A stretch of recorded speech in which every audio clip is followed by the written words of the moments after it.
Welcome to Straight Talk on NMTV. Today we will get up close and personal with someone who is an epitome of grace and courage, a renowned activist, Lakshmi Narayanan Tripathi. Thank you so much for talking with us today. पहले हमें आप अपने बारे में बताइए कि क्या खासियत है लक्ष्मी त्रिपाठी की?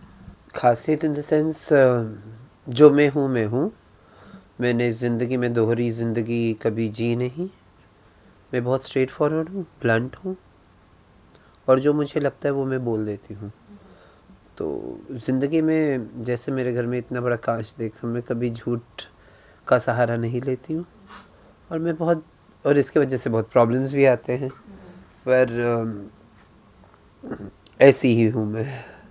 हमें ये बताइए कि आप बीइंग अ ट्रांसजेंडर आपका कैसा रहा है लाइफ, एज इन अगर आप चाइल्डहुड से कॉलेज डेज कैसा रिएक्शन रहा है टू सोसाइटी का टुवर्ड्स यू, और हाउ वाज इट देखिए, अगर देखने जाए तो बचपन की बहुत सारी बातें तो मैं भुला चुकी, बट स्टिल एक बचपन मैंने कभी बचपन देखा ही नहीं।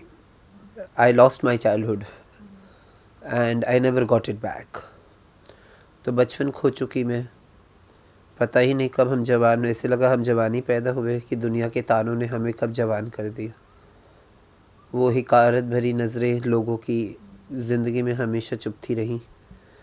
अब अच्छा लगता है क्योंकि अब ज़माना जानता है, सिल्वर स्क्रीन पे इतना आती हूँ मैं, इतने सारे इंटरव्यूज़ हैं, मेरे काम को सहारा गया, हंसते खेलते काम कर चुकी और मुझे पता नहीं मैंने क्या किया, और ये बात की खुशी होती है। तो ये जैसे आपने बताया कि it was a difficult life, what was it, how was सबसे इट? बड़ी बात है कि हमारे पूरे समाज को, सो कॉल सभ्य समाज और मेन समाज, ऐसा ट्रीट करता है जैसे एक ग्लास हो ट्रांसपेरेंट। एक मनुष्य की पूरी अस्तित्व को मिटा देते हैं लोग कि ये लोग इस दुनिया में है ही नहीं। तो इससे बड़ा दुख और कुछ नहीं हो सकता, और इससे बड़ा ऑब्स्टिकल कुछ नहीं हो सकता। और इसको झेलते हुए और ये बताते हुए कि हम भी एक माँ की कोख से पैदा हैं, हमारी भी दुनिया है, हमारी भी ज़िंदगी है। जितना आप मान सम्मान एक दूसरे को देते हो, थोड़ा तो प्यार हमारी तरफ देखो, हम भी हैं। आपने एक एनजीओ स्टार्ट किया है अस्तित्व, ऑब्जेक्टिव क्या है इस एनजीओ का, मकसद क्या है? जैसा नाम है अस्तित्व, ये हमारे अस्तित्व की लड़ाई है कि हमें पैसा पानी नहीं चाहिए, हमें दूसरे स्कूल और दूसरे हॉस्पिटल नहीं चाहिए, हमें वही स्कूल हॉस्पिटल में जैसा हमारा संविधान कहता है, article 14 that says there shouldn't be discrimination on the verge of sex, caste, creed, religion. तो सेक्सुअलिटी और जेंडर को तो डिफ़ाइन नहीं किया गया।